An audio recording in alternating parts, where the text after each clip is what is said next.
So what are we doing, Tony? We're going to go visit Breitenbach Wine Cellars, and we're going to stay at their We hope we're pronouncing it right. Host. Yeah, we're staying at it's our first trip of the season, and we're doing a Harvest Host.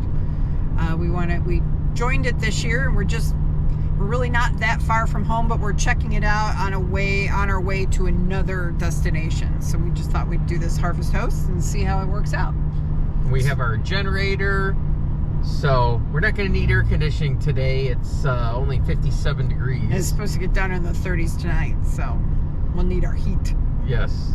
So we'll let you know how it goes. We'll give you a little tour of the winery once we get there.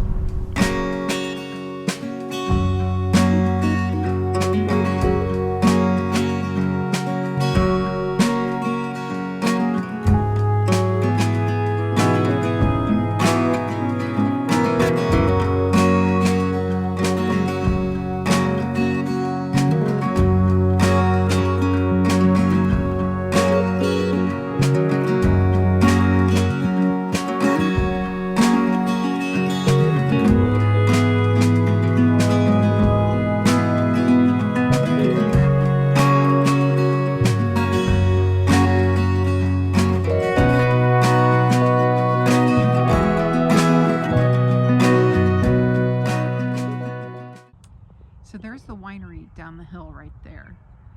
And this is where we are parked for our Harvest Host. This is the nice wide parking lot. Beautiful scenery. There is a little traffic noise, but I'm hoping it'll die down by night. So here's the beast. And here's Belle. Kind of a little close in there. And then there's this horse trailer that's just always here. That's our satellite dish. And there's Tony coming out of Belle. Hello. So as you can see, this parking lot, you could probably fit, I don't know, 3 or 4 rigs. This van right here is the winery's van. So like I said, there it is. So you walk there, and there's another winery just right around the corner. So there's 2 right here within walking distance. Pretty nice. So Tony, what are you doing? We're going to transfer some water into our holding tank so we can bathe a little later. So what I have here is, this is the exact replacement of our water pump that's in Belle.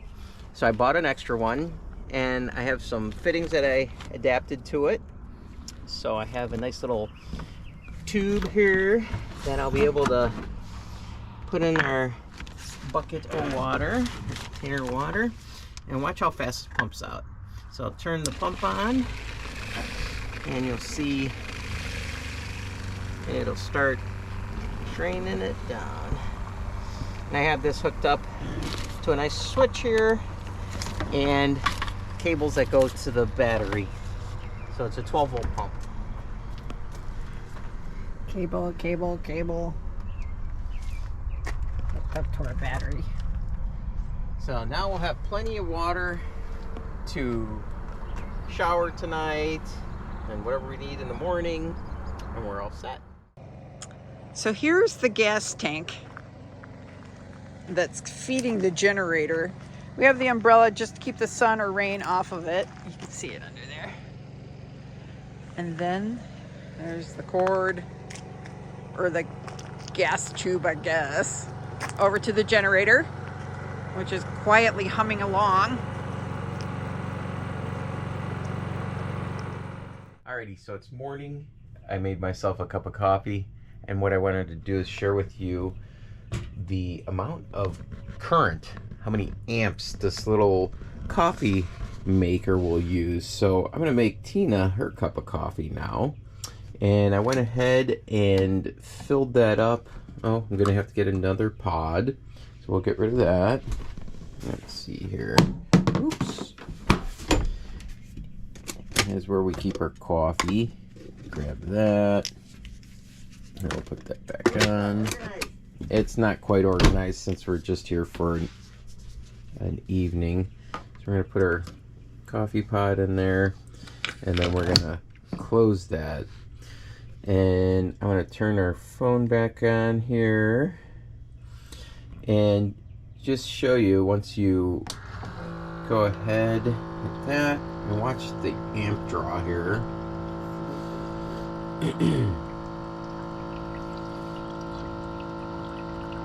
So when that heating element kicks on, right now we're just pulling around 2 amps.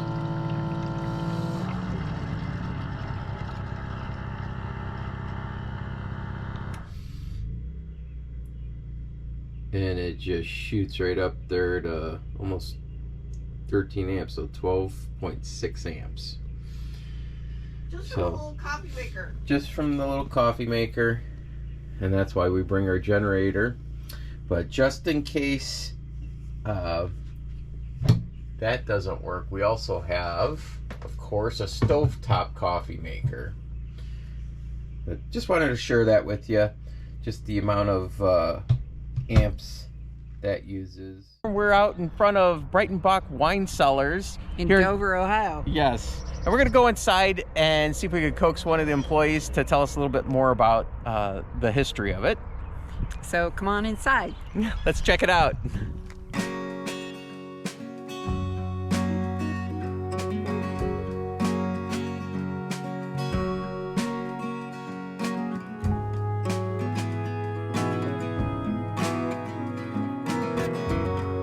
Here's the wine tasting area. And here's the little tables, standing tables. This is where we were last night for a wine tasting.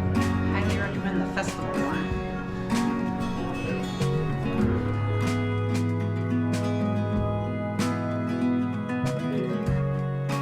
And this is where we had our wine tasting last night, which was wonderful. And now we're here just to get a little history of the place. All right, so the winery started in 1980, and the same family are still own the winery today. So Duke Bixler is the original founder of the winery, and it was actually a fruit stand, and him and his wife purchased it, and they weren't sure what they were going to do with it. So a gentleman from Columbus approached him and thought this would be a nice area for a winery. Duke knew nothing about making wine, so they decided they were going to possibly do a winery up here. Well, in the process, the gentleman was in a car accident and passed away, unfortunately. So Duke still thought it was a great idea to start a winery. So knowing nothing about how to make wine, he just opened up a little front store there and only made maybe 5 or 6 wines originally. Yeah. And they just hand bottled everything, him and his wife and his. How many wines do you have now? 38. 38. And we are now the second largest winery in Ohio for production. We do 100,000 gallons a year. Wow. That's a lot. Okay. And we're one of the few wineries in the United States that make a true dandelion wine, because we do have the access to the dandelion, so we make a dandelion wine. They have the Dandelion Festival next weekend. Yes, that is it's always the first Saturday in May.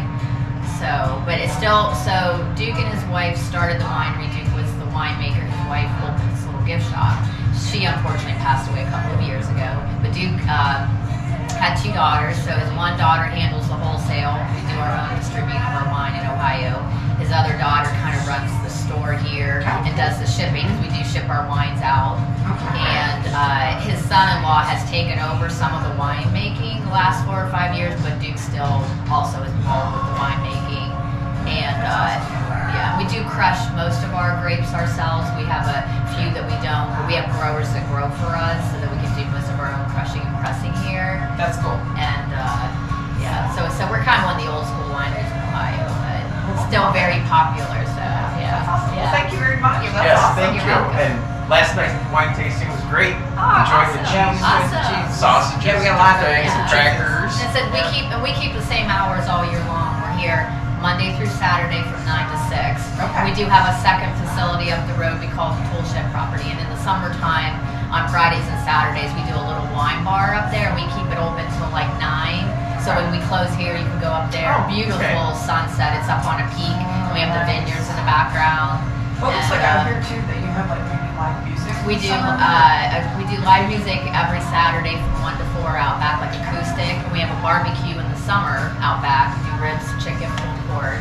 Okay. And, Yes, definitely. and yeah, so people love it out here. It's great. You can get a glass of wine, have a barbecue, and then we have a cafe that's open every day from 11 to 3, and we do wood-fired pizzas and salads through the week too.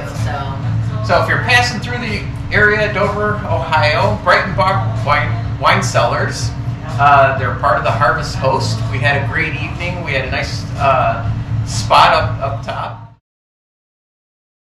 Okay, so our first Harvest Host overnight worked out really well. Generator lasted all night long without any issues. And we did talk to the people at the winery to make sure it was okay to run our generator, and they said absolutely fine, not a problem. So and we suggest that. We've read that on a lot of reviews to make sure you get permission.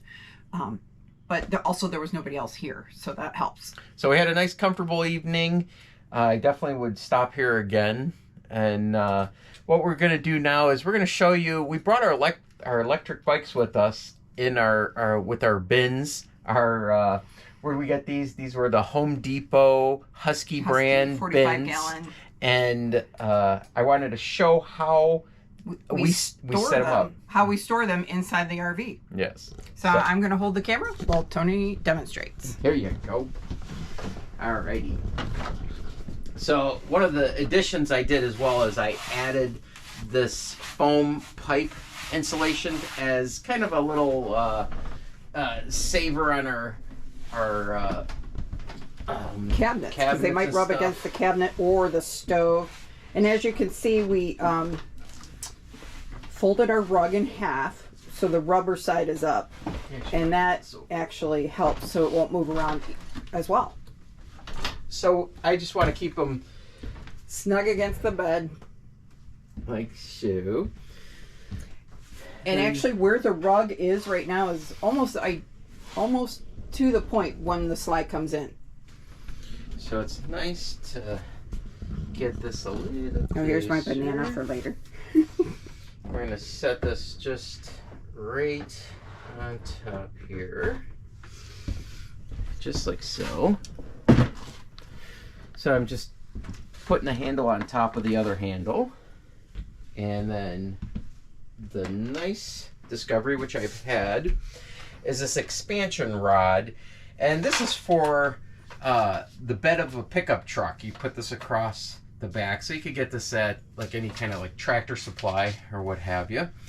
And what I'm gonna do is I lay this down like so. Oh wait, let me get my shoe out of the way. That's okay. So what we're gonna do is we're gonna put that right up against there. That'll hold there nice and tight. And then I put this here, and we're gonna ratchet this a couple times just to put some pressure on there. Not too tight. I don't want to damage any of our wood, but just enough to hold these from bouncing around. That should work. And if I'm not mistaken, that's low enough. We should clear our door, and look at that. So we can get in and use our bathroom if we need to. Which is nice. So that's how we're gonna travel the rest of our way. And I don't know if you want. And we'll show you a picture once we bring the slide in. Yeah. And how snug it fits. I'm gonna bring Oh, yeah, this, we do flip up the bedspread so it doesn't catch on the slide. And we're gonna grab this water just in case that moves. Oh, you didn't? So we should be good. Yeah. Okay. Here we go. Okay, we're bringing in the slide.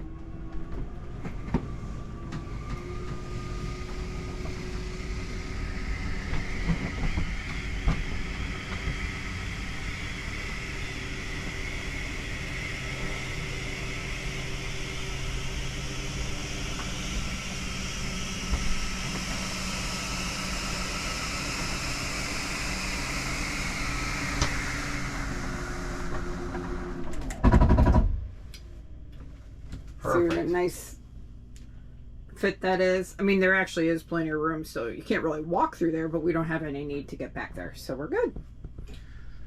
Except I do need to move the paper towels. Well, folks, there you have it. That was our first Harvest Host stop. was a great experience, and thank you to Carol for the little history of the winery. Appreciate you watching this video, and if you haven't already subscribed, please do so. And we'll see you at the campground.